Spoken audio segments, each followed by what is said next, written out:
రామ్టాక్కి తిరిగి స్వాగతం. మనకి నచ్చకపోతే రామా కూడా భూతి పదం లాగానే వినపడుతుంది. ఇవాళ అటువంటిదే చూస్తున్నాం. మోడీ మీద, పవన్ కళ్యాణ్ మీద విరుచుకు పడుతున్నారు రాహుల్ గాంధీ, వామపక్ష పార్టీలు, ప్లస్ వాళ్ళకు అనుకూలంగా ఉండే మేధావులు, ముఖ్యంగా తెలుగుదేశంలో కూడా, మన తెలుగు రాష్ట్రాల్లో కూడా. ఏంటి వాళ్ళు చేసిన తప్పు? వాళ్ళు ఏమన్నా ఎవరినైనా తిట్టారా? లేదు. ఎవరినన్నా ఏమైనా అనకూడని మాటలు, అన్పార్లమెంటరీ భాష వాడారా? లేదు. మరి దేనికయ్యా అంటే, మోడీ ఆయన్ని తిట్టిన వాళ్ళని, వాళ్ళ చనిపోయిన తల్లిని తిట్టిన వాళ్ళని, విద్యార్థుల్ని వదిలిపెట్టేయండి, నేను వాళ్ళని క్షమిస్తున్నాను, వాళ్ళ మీద కేసులు పెట్టొద్దు, వాళ్ళు మన పిల్లలే, ఎప్పటికైనా వాళ్ళు చెడుదారిని పోతే మళ్ళా మనం వాళ్ళని మార్చుకోవాల్సిన అవసరం ఉంది. ఇది కల్చరల్ షాక్. ఇది పేరెంట్స్ కూడా ప్రతి వాళ్ళు ఆలోచించుకోవాల్సిన విషయం ఇది. కాబట్టి దీన్ని ఇంతటితో వదిలేయండి, దీని గురించి మీరు వాళ్ళ మీద ఏం కేసులు పెట్టద్దని మోడీ చెప్పాడండి. ఇది ఆయన చెప్పింది. ఇందుట్లో తప్పేంటో నాకు అర్థం కాలేదు. ఇరుచుకు పడిపోయారు. ప్రొఫెసర్ నాగేశ్వర్, ఆయనకి అందుట్లో చాలా తప్పు కనపడింది మోడీ మాట్లాడిన దాంట్లో. అసలు మోడీ వాళ్ళని క్షమించడం ఏంటి, మొత్తాన్ని కూడా దీన్ని అసలు ఈ పద్ధతుల్లో ఎవరి మీదన్న వేధింపులు జరిగితే వాళ్ళందరినీ కూడా క్షమించాలి కదా అంటాడు. నాకు అర్థం కాలేదు అసలు సమస్య ఏంటి. ఇప్పుడు నిన్నటిదాకా ఏం చెప్పారు అంటే, తిడితే మీరు అరెస్ట్ చేస్తారా? మోడీని తిడితే అరెస్ట్ చేయలేదు, వాళ్ళని కేసు పెట్టారు. ఎవరో అది ప్రైవేట్ వ్యక్తులు కేసులు పెట్టారు, ఎఫ్ఐఆర్లు అడ్ చేశారు పోలీసులు. అయితే ఇప్పుడేమంటున్నారు, అట్ మోడీ క్షమాపణ నేను క్షమిస్తున్నాను అంటమేంటి? చేస్తే అందరిని చేయొచ్చు కదా. ప్రొఫెసర్ నాగేశ్వర్ దాని మీద ఒక పెద్ద వీడియో చేశాడు. సరే, సిపిఐ రాహుల్ గాంధీ అయితే అసలు అసలు ఆయన ఎవరు క్షమించటానికి?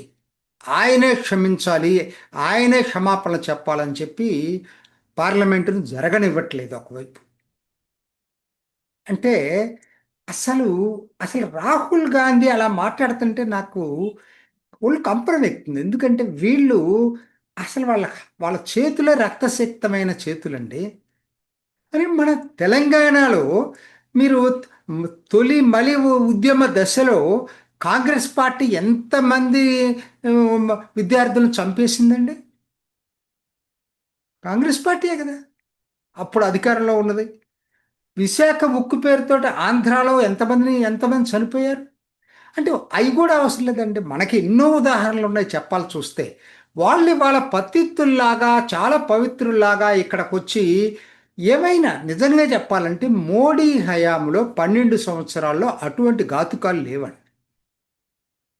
ఫార్మర్స్ యాజిటేషన్ అన్నాళ్ళు జరిగినా, దాదాపు సంవత్సరం జరిగినా ఓపిక పట్టాడు తప్పితే వాళ్ళని పిట్టల్లాగా కాల్చేయమని ఆయన చెప్పలా. షహీన్ బాగ్ సిఏఏ వ్యతిరేక ఉద్యమం పేరుతోటి అన్నాళ్ళు ట్రాఫిక్ చేసినా కూడా మాలాంటి వాళ్ళందరం కూడా ఏంటి అసలు మోడీ మాట్లాడ్డాని అనుకున్న వాళ్ళం. కానీ వీళ్ళకి అట్లా అనిపించట్లా. వీళ్ళకేందంటే ఆ ఆ మోడీ ఏదో నరహంతకుడిలాగా కాల్చాడట. అంటే అసలు ఫైరింగ్ ఆర్డర్స్ అంటే అర్థం ఏంటంటే, మీకు గన్స్ తోటి కాల్స్తే టియర్ గ్యాసిన్ ఫైరింగ్ కిందకి రారు మామూలుగా అయితే నాకు తెలిసి. అది ఏ పరిస్థితుల్లో ఆ పోలీసులు బిహేవ్ చేశారు, దానికి మోడీ అమిత్ షాలు అక్కడ జరిగే సంఘటనలకి నిమిషానికి ఒక్కసారి డైరెక్షన్స్ ఇస్తారా? రాహుల్ గాంధీ మాట్లాడుతున్నాడు అంటే ఎవరికో విద్యార్థులను రెచ్చగొట్టడానికి పనికొస్తాయండి. అసలు ఫీల్డ్ లెవెల్లో జరిగే వాటికి పైనున్న టాప్ లెవెల్ లీడర్స్ వాళ్ళే కాదు, ఐజీ లెవెల్లోనే ఇవ్వరండి ఇన్స్ట్రక్షన్స్, కింద వాళ్ళే చూసుకుంటారు అది. ఎందుకంటే ఆ స్పాట్లో డెసిషన్ తీసుకోవాలి అది. అది అంతేగాని వాళ్ళ దాకా ఫోన్ చేసి వచ్చిన దాకా ఉండదు. అది జరిగింది ఏంటి, బ్యారికేడ్లు తొలగించుకొని పార్లమెంట్ వైపు దూసుకుంటూ పోతూ ఉంటే వాళ్ళని ఆపాలి కదా ఎట్లా కొట్ట. అందుకని టియర్ గ్యాస్ ప్రయోగించారు. దానికి ఇవాళ చిలవలు దాన్ని ఎవరు చెప్పట్లేదు అసలు. పార్లమెంటు సమావేశాలు జరిగే టైంలో ఇన్ని వేల మంది పార్లమెంట్లోకి వెళితే అది జాతీయ భద్రతకి ప్రమాదం కాదా అనేది ఈ పాయింట్ అందరూ ఒకటి కావాలి కదండి ఆ విషయంలో. కాదు, దాన్ని కన్వీనియంట్గా పక్కన పెట్టేస్తున్నారు. అరే, రాహుల్ గాంధీ అయితే హారబుల్గా తయారయ్యాడు. వామపక్ష పార్టీలు ఎప్పుడైనా మాట్లాడితే నాకు తెలిసిందే. కానీ వీళ్ళు రాహుల్ గాంధీ ఒక బాధ్యత, అధికారంలో ఇన్నాళ్ళు ఉన్నటువంటి పార్టీ ఇలా బాధ్యత లేకుండా వాళ్ళ అధికారంలో ఉంటే ఏం చేసేవాళ్ళంటే పార్లమెంట్ మీదకి జనం బలవమని వెళ్ళిపోతుంటే చూస్తూ కూర్చునే వాళ్ళ పోలీసు యంత్రాంగం. కాంగ్రెస్ పార్టీ అధికారంలో ఉంటే అర్థం లేని మాటలు. సరే, ఇంకొక వర్గం ఉంది ఇప్పుడు అలా మాట్లాడి. నిజంగా చెప్పాలంటే ఇంకా ప్రోయాక్టివ్ ఉండాలి మోడీ. వాళ్ళకి ప్రచారంలో కూడా వాళ్ళకి ఎందుకు అంత అవకాశం ఇవ్వాలో నాకు అర్థం కావట్లేదు.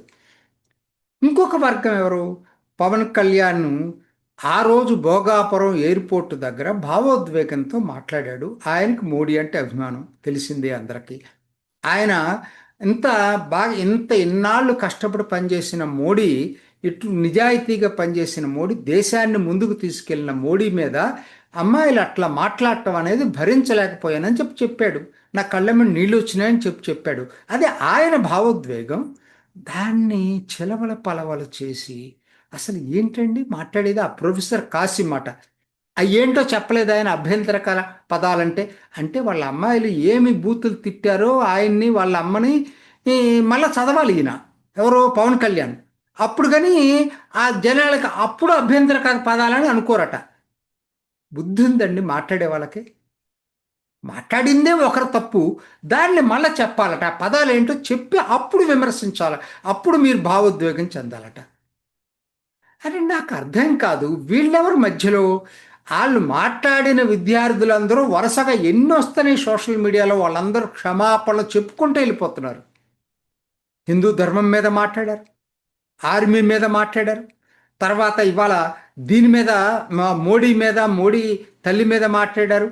వాళ్ళందరూ కూడా క్షమాపణలు చెప్పుకుంటూ మళ్ళా వీడియోలు చేశారు. వాళ్ళు వీడియోలు చేసినప్పుడు మీకేంటి కంట నొప్పి? మీకు వస్తున్నటువంటి సమస్య ఏంటి? సమస్య ఏమి లేదు. ఈ అగ్గి రాజుకుంటూనే ఉండాలి, చల్లారకూడదు. మోడీకి ఎక్కడ మళ్ళా అతను చూపించిన ఔదార్యానికి అతని మీద మళ్ళా ప్రజల్లో అభిమానం పెరుగుతుందేమో, పెరగకూడదు. పవన్ కళ్యాణ్ మోడీ విషయంలో అంత భావోద్వేగం చెందిన తర్వాత మోడీ మీద సదభిప్రాయం వస్తుందేమో జనాలకి, రాకూడదు. ఇదండి వీళ్ళ స్ట్రాటజీ. ఇది ఇవాళ కాదండి, ఇవాళ జనాలకు అర్థమైంది చాలా వరకు. దాదాపు కొన్ని దశాబ్దాల నుంచి వామపక్ష మేధావులు తెలుగులో ఇటువంటి ప్రొఫెసర్ నాగేశ్వర్, తెలకపల్లి రవి, ప్రొఫెసర్ కాసిం, ఏంటి వీళ్ళందరూ మాట్లాడేది? వాళ్ళ వాళ్ళ వాళ్ళు అసలు ఏమన్నా హింసని కాకుండా అహింసనే నమ్ముకున్నటువంటి పార్టీలు అవి కాదు. మావోయిస్టులు, కమ్యూనిస్టులు వీళ్ళు ఓ పెద్ద రాజ్యాంగానికి ప్రతినిధులు, ఛాంపియన్ లాగా మాట్లాడుతున్నారు. తియన్మాన్ స్క్వేర్ విద్యార్థుల మీద జరిపినటువంటి దాడి చైనాని ఈరోజు ఖండించినటువంటి పార్టీలు ఇవి. దాన్ని సమర్థించుకుంటూ మాట్లాడేటువంటి వ్యక్తులు వీళ్ళందరూ కూడా. వీళ్ళు వచ్చి మనకి నీతులు చెప్తారు. బెంగాల్లో ఎందుకు తిరిగి రావట్లేదు ఆ పార్టీ? ఇన్ని సంవత్సరాలు అయిన తర్వాత కూడా ఎన్ని కిరాతకాలు జరిగినాయి కాబట్టే కదా. వాళ్ళు ఏదో పవిత్రుల్లాగా. అసలు మోడీ, నేను చెప్తున్నాను కదా, 12 సంవత్సరాల్లో అంతకుముందు ఏ కేంద్ర ప్రభుత్వంలో ఇటువంటి జరగలే. కేంద్ర ప్రభుత్వం ఇంత సంయమనం ఎప్పుడు పాటించలేదు. ఎంత పెద్ద యాజిటేషన్ జరుగుతున్నా కూడా చూసుకోండి, మీరు చరిత్ర తీసుకోండి. ఒక్క మణిపూర్ది ఏంటంటే అది జాతుల ఘర్షణ. ప్రభుత్వం చేయగలిగింది కూడా ఏం లేదు, దాంట్లో చాలా తక్కువ చేస్తుంది. కానీ అదొక్కటి తప్పితే దేశంలో ఎక్కడా ఆ సంయమనం పాటించినటువంటి పరిస్థితి. ఏంటి అసలు ఈ రాహుల్ గాంధీ కుట్ర ఏంటి? దీంట్లో కుట్ర ఒక్కటే, పార్లమెంటు జరగకూడదు. పార్లమెంట్లో ముఖ్యంగా మహిళా రిజర్వేషన్ బిల్లు, నియోజకవర్గాల పునర్విభజన బిల్లు, పెంపు బిల్లు పాస్ కాకూడదు. ఇప్పుడు ఏంటంటే ఆయన భయం పట్టుకుంది ఏంటంటే డిఎంకే కూడా ఓటేయచ్చు, శరద్ పవార్ ఓటేయచ్చు. సో రాజ్యాంగ సవరణ పాస్ అయ్యే అవకాశం ఉంది. కాబట్టి ఉద్రిక్త వాతావరణాన్ని నేను ఇట్లానే గనక కంటిన్యూ చేసేటట్టయితే పార్లమెంట్లో ఈ బిల్లులు తీసుకొచ్చే సాహసం మోడీ చేయలేడు. అందుకని పార్లమెంటును జరగకుండా పార్లమెంటుని ఒక వీధి పోరాటాల వేదికగా మార్చేసుకుందాం. ఆయన వచ్చిన కాడ నుంచి జరుగుతున్నది. ఆయన ఎల్ఓపి అయిన కాడ నుంచి అసలు అసలు పార్లమెంట్ ఎప్పుడు జరిగింది కాబట్టి ఎప్పుడు జరగలేదు. ఒక విధంగా వీళ్ళది కూడా తప్పేనండి. అసలు ఎక్స్పోజ్ చేయటంలో ఎందుకనో చేయాల్సినంత ఎఫెక్టివ్గా మోడీ ప్రభుత్వం చేయట్లేదని అనిపిస్తుంది. చెప్పాలి కదా, పార్లమెంట్ ఎందుకు జరపట్లేదనడానికి మీరు ఎఫెక్టివ్ క్యాంపెయిన్ చేయాలి కదా. డిఫెన్స్లో ఎందుకు ఉండాలి, అఫెన్స్లో ఉండాలి కదా. నిన్న తీసుకొచ్చి ఆ సాధు పేరుతోటి చేయటం, పప్పు యాదవ్ చేయటం, దానికి రాహుల్ గాంధీ మద్దతు ఇవ్వటం, ఏమాత్రం మీ ప్రచార సరళి అఫెన్సివ్గా ఉంది వాళ్ళకి వ్యతిరేకంగా. వాళ్ళ అసలు ఉద్దేశం పార్లమెంటు జరగకుండా చేయటంలో ఈ నియోజకవర్గాల పెంపుబులు తీసుకురాకూడదు అనేది ఎక్కడ మీరు చెప్తున్నారు అసలు ప్రజలకి? ఎక్కడో లోపం ఉంది. సో ఏదేమైనా సరే ఇది మోడీ మీద, పవన్ కళ్యాణ్ మీద ఈ సిపిఐ సిపిఎం వాళ్ళ అనుకూల మేధావులు, రాహుల్ గాంధీ చేస్తున్నటువంటి ప్రచారం చూసిన తర్వాత జుగుప్స కలుగుతుంది. వీళ్ళంటే జుగుప్స కలుగుతుంది. అవునా కాదా? ఇది ఈనాటి రామ్ టాక్. ఇంకొక ఎపిసోడ్లో మళ్ళీ కలుసుకుందాం. నమస్తే. చూసారు కదండి, మరి ఈ వీడియో కనుక మీకు నచ్చినట్లయితే ఒక లైక్ కొట్టేసి మీ అభిప్రాయాన్ని కూడా కామెంట్ బాక్స్లో తెలియజేస్తూ ఇలాంటి ఇంట్రెస్టింగ్ అప్డేట్స్ కోసం మా ఛానల్ని సబ్స్క్రైబ్ చేసుకోండి.